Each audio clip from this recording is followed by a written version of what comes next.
willing to accommodate the companies which are moving not only from Karnataka, from any other state for that matter. Healthy competition is most welcome. But, making, statements in a very bad taste is not really appreciated. It is the prime duty of Karnataka government to see that all of them are protected, all should feel safe, a good governance is there. The development is going on from last 2 months here. From the BJP's organization, that is BHP or Bajrang Dal, some other organizations. People are fed up. Investors are fed up.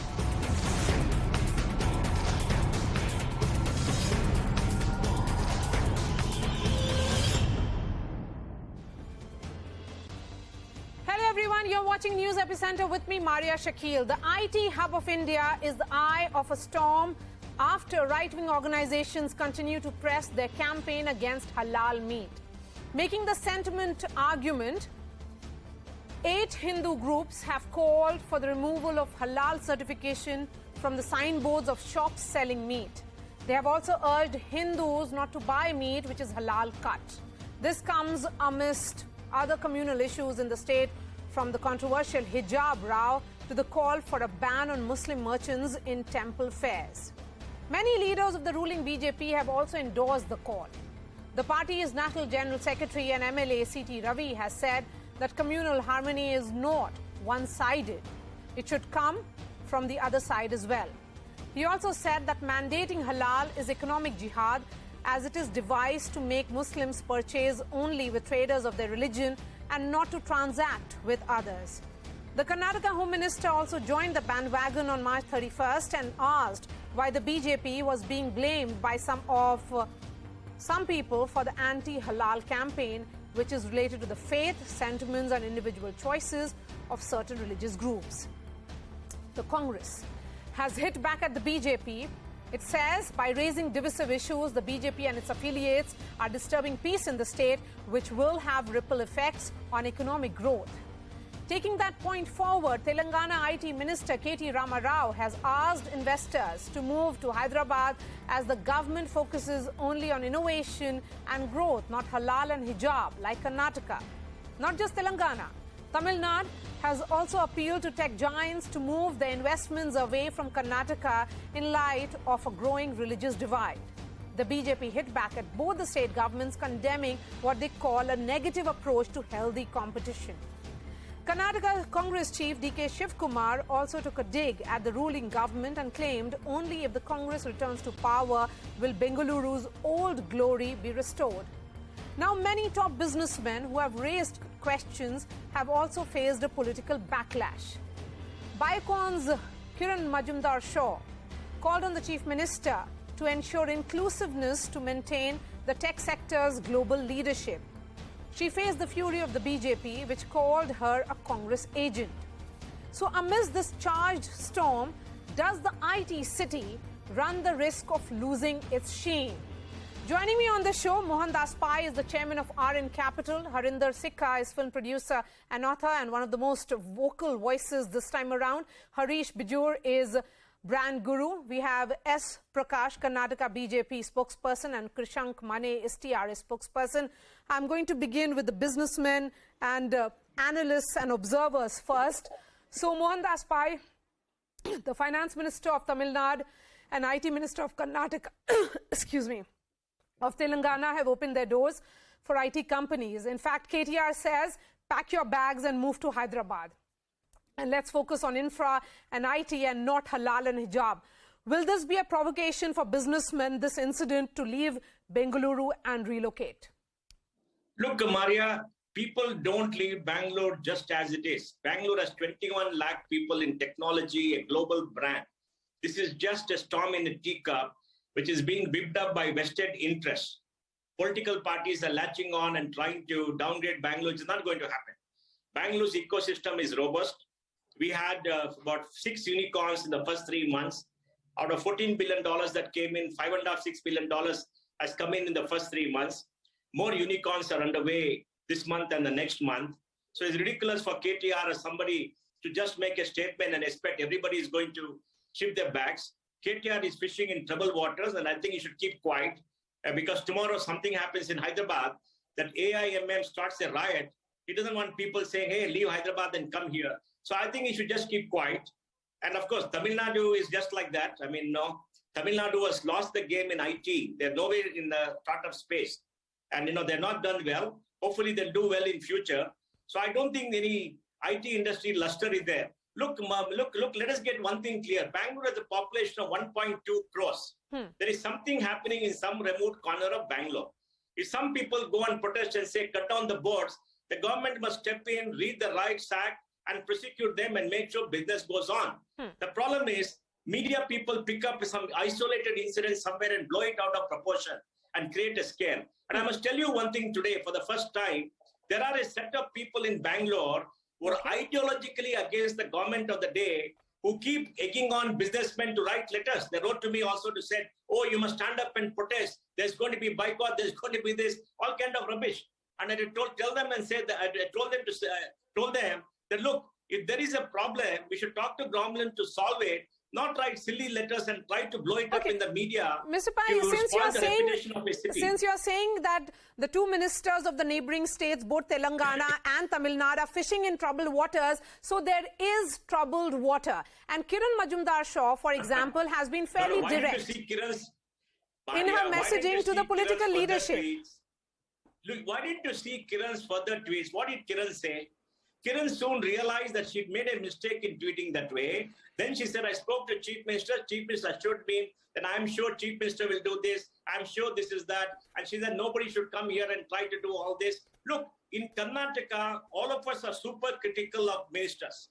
In Tamil Nadu, if you criticize a minister, tomorrow they'll go after you. There's an element of fear in industry. In Karnataka, everybody is free. If something happens, we always stand up and criticize. That's because we love our state and the government responds. And try doing it in Telangana. Let's see any industrialist stand up and criticize the government. See what happens to them. Now, don't compare Bangalore with these two states where there's the fear among industry. So they never open their mouth. Any industry open its mouth in Tamil Nadu in the last 10 years? Why didn't you check it up? Check up in Andhra Pradesh. I mean, Telangana also. When any industry criticize government, we criticize government day in and day out because we want to work with them. We are a free state where opinion is respected. And if you criticize the Chief Minister in the morning, in the afternoon, he calls you for tea. Harish Bijou knows this very well. So let's not exaggerate this. They're welcome to talk. They're welcome to do this. So it is really far-fetched, according to Mr. Pai, that any businessman who has or begun his innings in the state of Karnataka will be looking at Telangana or perhaps even, Tamil Nadu. Coming on this, Mr. Sikka, I'm looking at this tweet of Kiran Majumdar-Shaw. Of course, she did say that she had a communication. But the larger question is about the point being raised here. She says that there will be religious divide which will destroy India's IT leadership, and Karnataka has always forged inclusive economic development. This phrase, economic development, has been inclusive, in which multiple communities have thrived. The question is, why is this discussion even happening? The halal meat, the jhatka meat. Mr. Sikka. It's very fancy for Kiran Majumdar to say what she is saying. Actually, it is not her fault. Honestly, it is not even Muslims' fault. Who started all this? In 1947, post-independence, I'll just take you a little bit back. It was Congress and Nehru in particular who gave 60 crores to Pakistan at the cost of Hindus and rest of the India. Then they started appeasement policies to what levels? In Kerala, you have halal houses, halal cement, halal tax, halal bricks, halal steel. Comes further. Congress pushed in APEDA, whereby meat export to even countries like Russia, Belgium, Europe, France, wherever you go, countries which don't even need halal certification, was forced to buy. Meat is halal only from top to bottom, right till the peon, everybody is a Muslim.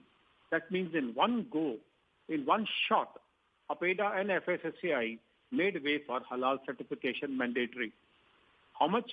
60,000-70,000 rupees per product per year, and it goes higher, re-registration, what have you. Furthermore, this economic jihad, all non-Muslims removed out of jobs. Brainwashed to what extent? We just had Murtaza going to Gorakhpur, IIT graduate. That is the level in which few, I'm again saying, I would say 17% Muslim population, they don't get this halal money. 110,000 crore worth today economic jihad. Who gets this parallel economy money? Who's getting this funding?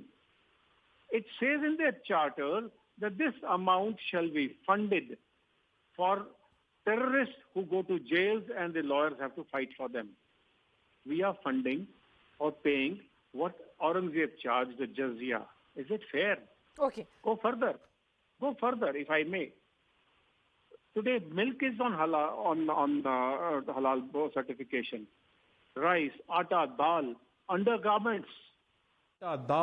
Undergarments. Okay. Inner wears. Okay.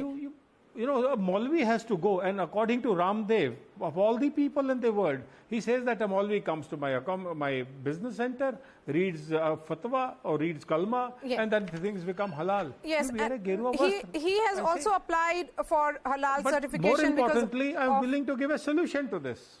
Yes. I'm going to talk about solution in just a bit, but opening comments also from Harish Bijur. What does it do to brand Bengaluru? Okay. See, firstly, I think, come election time or come 14 months before the election time, 16 months before the election time, all of us are in the habit of coming up and because, we need to support the state. Because please understand, Karnataka is a very high profile state. All eyes are on Karnataka. And Karnataka is one of those robust centers which attracts investments, is the hub of the startup, is the investor hub, is the hub of consumption. And to that extent, once again, since elections are close by, issues are becoming bigger than they really are. Okay. So I'm just trying to say that issues with respect to Karnataka tend to get overstated during the elections, tend to be ballooned out of proportion. Okay, Harish Bijur, then who really is overstating it? So who is overstating it? Yes. You see, there are two parties involved in it, right? And all the time, there are not only two parties, but maybe there are four political parties, very robust ones. One starts something, another reacts. And then there are communities. There is one community, another, and a third. So one community starts something, the other gives it a party. There are two hands needed to really clap. And this is exactly what happens. So I think we need to cool off because please understand one thing. These are election issues. So when you think of Karnataka and when you think of Bengaluru, one of the first things that media brings to the fore is a thought that saying that people are going to run out of Karnataka. People are going to run out of Bengaluru. I don't think that's going to happen. We are a magnet city. We are going to continue to be a magnet city. And I think we're a reasonably sane city. Our leadership, all said and done, is reasonably sane. Again, Mr. Basuraj Bommai, I keep talking about him to be a very sane, sober, leader. And I think one issue, however, is the fact that the leadership must stand up and say, I stand for this. And I don't want a small issue getting blown out of proportion. Okay. That needs to be done in a timely manner. Okay, so you are essentially highlighting call for restraint, which is certainly the need of the hour, because this controversy has snowballed in Karnataka. Multiple players have emerged also from the neighboring states. Let me go to the two politicians, S. Prakash and Krishank Mane. S. Prakash, will the leadership stand up and say that they are not really endorsing this kind of view? That is really the need of the hour right now. No, I'm really amused at the discussion we are holding. One startup owner said the infrastructure is not up to the mark and it needs to be improved. But we are discussing about halal, hijab and other things. And Mr. K.T. Ramarao, instead of managing his own state, he jumps into the controversy and tweets, pack up your bag and come back to Hyderabad. Is it that easy? One tweet can bring about thousands of companies from Bangalore to Hyderabad. What is he thinking about it? His inability to draw new investments to the state, new companies to the state. Now he is trying to fish in the water. This is not fair. Bangalore he is the leader in the startup. Bangalore is the leader in Krishank, IT sector. Krishank Mani, Certainly, if there is a problem with a state, and we have panelists like Mohandas Pai, who is in the state doing business as well in Bengaluru. Somebody like Hirish Bujur is also very much active in Bangalore. The question here is that if you have not managed to get investors from other states, or even, Bangalore shifting their base to Karnataka, what will change after this? And why this call? While I understand competition between states, but is this call really necessary? Well, Maria ji, one thing we should understand, we are not name calling Karnataka at all. Karnataka is a beautiful city, which is indeed an inspiration for IT, a Silicon Valley. That's what our Honorable Chief Minister KCRG has always said in his press conferences when he has spoken about Bengaluru or Karnataka. But why KTRG has tweeted this is from a couple of months. It's not we who are talking about it. It's the entire national news or even the Karnataka. Everyone is talking about Karnataka for several reasons. Be it students fighting over attire, be it people fighting over food habits, or be it industrialists like Kiran Mazumdar Shahji commenting about it, or contractors writing to the Prime Minister of India about the 40% commission. No, according to you, then if all this has been, if all this has been happening in the state of Karnataka, how many people, business houses have moved their bases? What has really changed in the last few weeks? No, Maria ji, I just like to, please, I mean, I yes, please, go ahead. The freedom, if you remember last year, the freedom what Honorable MOS Shri Rajiv Chandrasekhar ji had to comment or invite Kitex when it left Kerala, the same freedom KT Ramarao ji also has for investors to welcome to Hyderabad. When they have been tweeting about it, we said we are welcome. You are welcome no, which to come investor, to Hyderabad and invest. No, which industrialist and investor has said that they are keen on moving base because of these developments in Karnataka? Could you just tell us? It's not about it. There was a startup guy who has tweeted, and for which KTRG has responded. Okay. There are tweets from netizens who have been tweeting, for which KTRG has responded. Okay, fine enough then. Because we believe in innovation, infrastructure and inclusive growth. So they do not really believe in hijab and halal. That has been really the talking point in Karnataka, Mr. Prakash. That is the charge against you, the BJP there. No, we are addressing every issue of Bangalore city's problem. Civic issues are there in every city. Is Bombay is 100% free from all civic issues? Delhi is free from all civic issues. Hyderabad also has got several issues. I advise this gentleman to go to the old Hyderabad city and see how infrastructure is there. Just because showcasing high-tech city, he believes IT is in the tier 2 cities of Telangana also. I request you to come to Telangana and see. Telangana is much more beyond old city now. I don't complain about Hyderabad. I'm neither complaining about Karnataka. I'm not complaining. I'm not complaining about Karnataka. It is what you have done to Karnataka. It is only about the civic issues. It is not about halal hijab. It's a minor issue compared to the volume of Bangalore. It is the doing of IT sector. Let me go back to the experts here again and bring in Mohandas Pai. Mohandas Pai, the figures as far as the entire meat sale is really fuzzy because a large part of meat sales are in the informal sector, but startups and certification agencies are coming up. There is political activism which is also intensifying, and there is a strong online buzz which has started as well.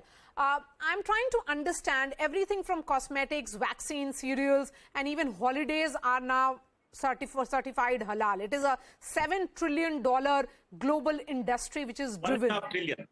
$1.5 trillion. Okay. Please. A $1.5 trillion industry which is driven. My question then is that the state right now has, in many ways, the BJP in particular has distanced itself because they are seeing this more of a local issue, perhaps in one pocket.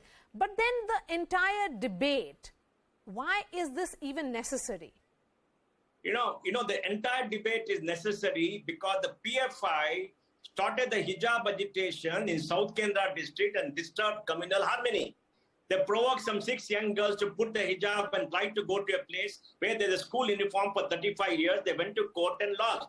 The PFI provoked people to go on a bandh and started the temple issue about temple shops. The PFI is now starting to work, and there's a reaction from the other side to the PFI, which is a jihadi extremist violent outfit trying to meddle in Karnataka politics. Now, we want the Chief Minister to tell anybody agitating to say, industry or business in Karnataka are free to put any brand they want, including halal. But we must understand halal is a religious brand. Halal is a Sharia brand. It is not a secular brand.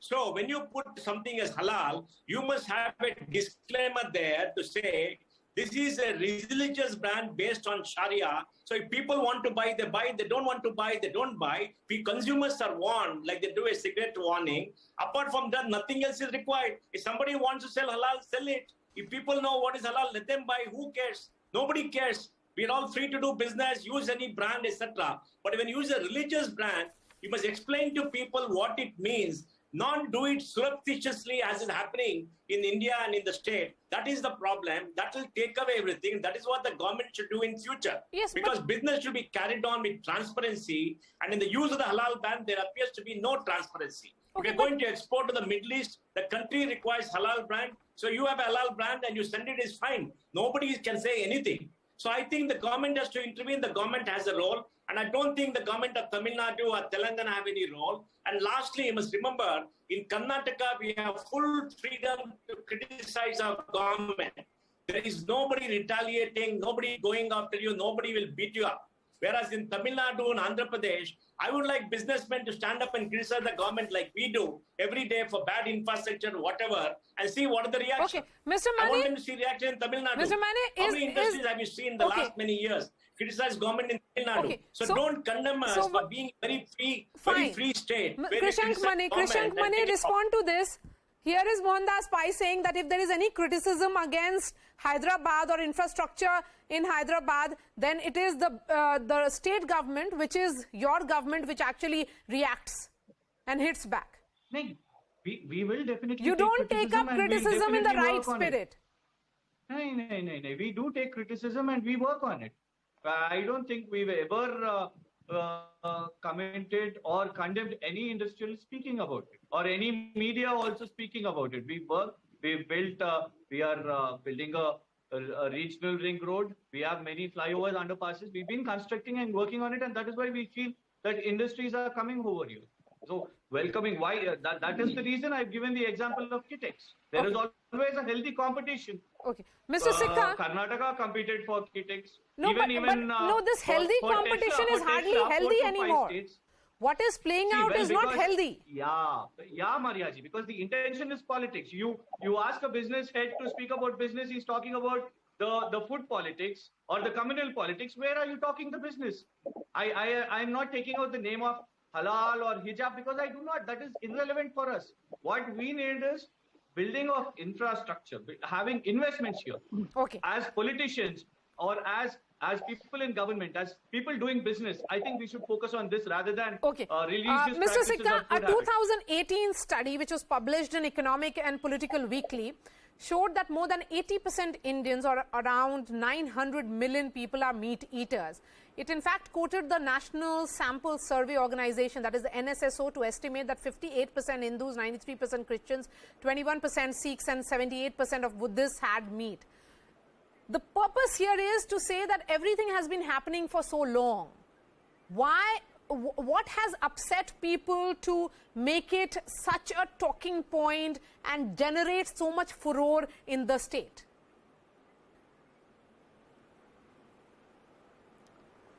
We've been fighting for it for quite some time. When we took up the cause and fought against APEDA, first they shooed us away and said that no. We fought with FSSAI and said that you have said stunning is mandatory. So if a meat is stunned, if an animal is stunned so that he's killed painlessly, then it is okay for everybody, it's part of the law. Our constitution provides rights to animals. What did they do? FSSAI says it doesn't have manpower. So on paper you have all the rules. All that government needs to do is push those laws in place. What happened? Halal was being served in parliament till recently. And when the speaker was informed about it and spoken and pushed, he stopped halal over there. we need to understand that trains, be it defense armed forces, be it hotels 5-star or Air India, they're supplying you non-veg, which is halal certified, and they don't tell you, can you make a Muslim eat hajatka? The answer is no. They will get offended. But we are taken for granted. So these simple solutions are that this is a Hindu majority nation. You cannot feed me which is against my norm, against my religion. It's as simple as that. Why are we going around the bush that we have suddenly started and woken up? Okay. We have not woken up now. Okay. We've been talking about the halal files for quite some time. Yes. 110,000 crores of business. Who in the hands of who?